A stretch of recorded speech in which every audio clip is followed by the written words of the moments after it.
السلام علیکم ناظرین، آپ کو اپنے چینل میں خوش آمدید کہتے ہیں۔ دیار یار کی سیکنڈ لاسٹ ایپیسوڈ کی بات کریں گے، جو کہ آپ اب دیکھنے والے ہیں، جس میں دادی جان ہیں، بی جان جو ہیں، وہ ساری حقیقت جان گئی ہیں اپنے پوتے کے بارے میں، یعنی دیباج کے بارے میں۔ اور جب دیباج ان کے پاس آتا ہے تو وہ اسے کہتی ہیں کہ میں سب کچھ جاننے کے بعد، سب کچھ دیکھنے کے بعد تم سے بات نہیں کرنا چاہتی، مجھے نفرت ہو گئی ہے۔ اور پھر جب رابی جو ہے وہ اپنے بھائی کے گھر آتی ہے تو اکمل کہتا ہے اجمل سے اور بھابھی سے کہ اب تو اس نے بھی دیباج کے جو احسانات ہیں ان سے آپ کو آزاد کر دیا ہے۔ اور پھر شامر کو ملنے آ جاتا ہے اس کے آفس میں دیباج، اور اسے کہے گا کہ اس سے پہلے بھی میں نے تمہارے اور رابی کی کسی منصوبے کو کامیاب نہیں ہونے دیا تھا، اور اب بھی میں تم دونوں کو کامیاب نہیں ہونے دوں گا۔ جس پہ شامر کہتا ہے کہ آپ میرے آفس میں کھڑے ہیں، ورنہ میں اپنی اوقات کے مطابق آپ کو آپ کی اوقات دکھا دیتا۔ اور اس سے پہلے قسط میں ہم دیکھ چکے ہیں کہ جب اکمل کو ساری حقیقت پتہ چل جاتی ہے کہ دیباج جو ہے وہ مجبور کر رہا ہے اس کے بھائی اور بھابھی کو کہ وہ اس کی منگنی کی تقریب میں شامل نہ ہو، اور وہ باقی ساری صورتحال بھی جان جاتا ہے کہ وہ کس طرح سے اس نے ان لوگوں کو اپنے اثر میں کر رکھا ہے اور اپنے احسان تلے دبا دیا ہے، تو وہ جا کر اپنی منگیتر سے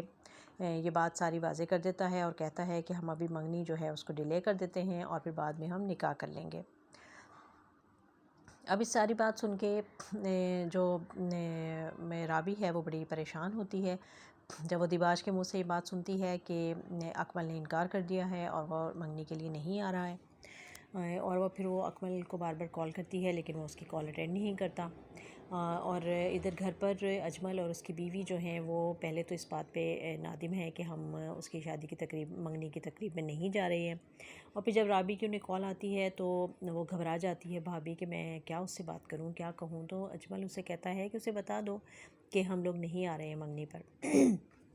اور پھر وہ جب رابی سے بات کرتی ہے تو رابی انہیں پوچھتی ہے کہ آپ دونوں کیوں نہیں آ رہے ہیں شادی منگنی کی تقریب میں، تو وہ بڑا حیران ہوتی ہے کہ تمہیں کس نے بتایا، تو وہ کہتی ہے کہ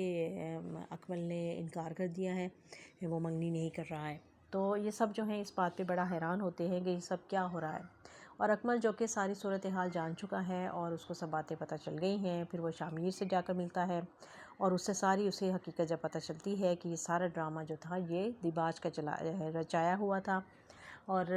وہاں سے اس کو یہ بھی پتہ چلتا ہے کہ دیباج نے رابی کو کچھ گفٹ کے طور پہ بھی کچھ چیزیں دی تھی جو اس نے ایکسیپٹ کی تھی، اور وہ جب اس کی ماں کو پتہ چلا تو وہ سمجھ گئی کہ یہ لالچی ہے، لالچی لڑکی ہے، اور یہ روپیہ پیسہ لے کر اس نے دیباج سے یہ سب کچھ لے کر رہی ہے۔ اب اکمل جو ہے وہ آتا ہے رابی کے پاس اور اس سے ساری باتوں کی وضاحت چاہتا ہے۔ رابی اس کو ساری حقیقت بتاتی ہے کہ وہ کس طرح سے وہ گھر تو اس نے اسے گفٹ کیا تھا، اور وہ پھر ساری چال سمجھ جاتا ہے کہ وہ اس گھر میں اس کو لے تو گیا رابی کو، لیکن اس نے شامر کو وہاں پہنچنے نہیں دیا، اور پھر رابی کو بتاتا ہے کہ وہ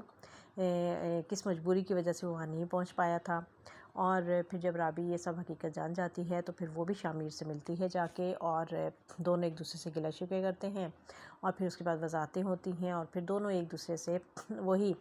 باتیں کہ تمہیں مجھ پر اعتبار کرنا چاہیے تھا، تمہیں مجھے مدد کے لیے بلانا چاہیے تھا۔ رابی کہتی ہے تم نے مجھ سے وضاحت کیوں نہیں مانگی، اور اس طرح سے اب دونوں کے دل صاف ہو چکے ہیں، دونوں کو پتہ چل چکا ہے کہ یہ سب کچھ کروانے والا دیباج ہے۔ اور ادھر دیباج جو ہے وہ اکمل جو ہے اس کو جب وہ اپنے آفس سے پھر لون لیتا ہے، کیونکہ جو وہ پیسہ دیباج نے اس کے بھائی اور بھابھی کو دیا تھا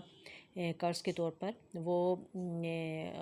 لے کر جاتا ہے اس کے آفس میں، اور جا کر اس کو کہتا ہے کہ یہ آپ کا، یہ تمہارا احسان میں اتارنے آیا ہوں اور میں تمہاری ساری حقیقت جان چکا ہوں۔ تو وہ آگے سے بڑا حیران ہوتا ہے اور پھر کہتا ہے کہ میں جو تم نے میرے بھتیجے کو اسکول میں داخل کروایا، جو خرچہ ہوا میں وہ بھی سب ادا کر دوں گا، اور اب تمہیں کوئی ضرورت نہیں ہے کسی پر احسان کرنے کی۔ تو وہ کہتا ہے کہ تمہاری بہن ابھی بھی میرے گھر پر ہے۔ تو اکمل کہتا ہے کہ تمہارے جانے تک وہ ساری حقیقت جو ہے وہ بی جان کو بتا چکی ہوگی، اور پھر آفس سے چلا جاتا ہے۔ اب یہ تھوڑا گھبرا تو جاتا ہے، دیباج گھر پہنچتا ہے تو رابی کہتی ہے کہ آج زندگی میں پہلی بار میں تمہارا انتظار کر رہی تھی، تمہارے آنے کا، اب میں ساری حقیقت تمہاری جان چکی ہوں، تم نے جو جو کچھ کیا اور اب میں تمہارے ساتھ نہیں رہ سکتی، میں یہاں سے جا رہی ہوں۔ تو وہ جب اس کو لعنت ملامت کرتا ہے، اس کو جانے سے روکتا ہے، منع کرتا ہے، تو وہ ساری باتیں اس کے سامنے کھول دیتی ہے کہ کس طرح سے مونا نے مجھے تمہارے بارے میں سب کچھ بتا دیا، اور تم نے مجھے مجبور کیا یہاں رہنے پر، اور تمہارے وجہ سے ہی، تنگ کرنے کی وجہ سے، شامیر اور اس کی والدہ جو کہ عزت سے یہاں بی جان اور تمہارے باپ نے ان کو رکھا ہوا تھا، تم نے انہیں بھی نکال دیا، اور تم محض انتقام لینے کے لیے تم نے مجھے بھی یہاں پر قید کر کے رکھا ہوا ہے، اور باقی تو تم اپنی ساری خواہشات اور ساری ضروریات جو ہیں وہ باہر لڑکیوں سے پورا کرتے ہو۔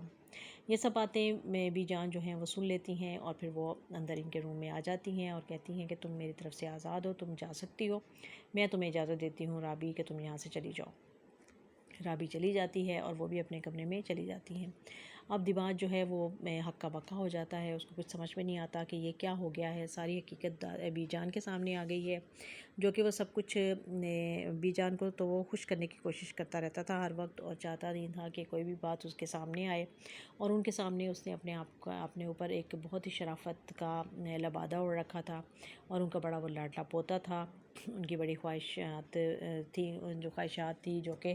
وہ اپنے پوتے کی وجہ سے پوری کرنا چاہتی تھی، لیکن یہ ساری حقیقت سامنے آنے کے بعد بی جان جو ہے وہ بہت مایوس ہیں، اور یقیناً بہت اپسیٹ بھی ہیں۔ تو اب یہ کہانی جو ہے تقریباً اپنے اختتام کی طرف بڑھ رہی ہے، اور جب سب حقیقتیں سامنے آ جائیں گی اور رابی جو ہے وہ واپس اپنے گھر چلی جائے گی اپنے میکے، اور پھر جو شامیر ہے اس کی والدہ کو بھی ساری حقیقتیں کھل جائیں گی، اس پہ اس کو پتہ چل جائے گا، تو پھر یقیناً اب ان دونوں کا پیچ اپ ہو جائے گا، اور دوبارہ سے وہ اس سے کھلا لے لے گی، اور شامیر کے ساتھ اس کی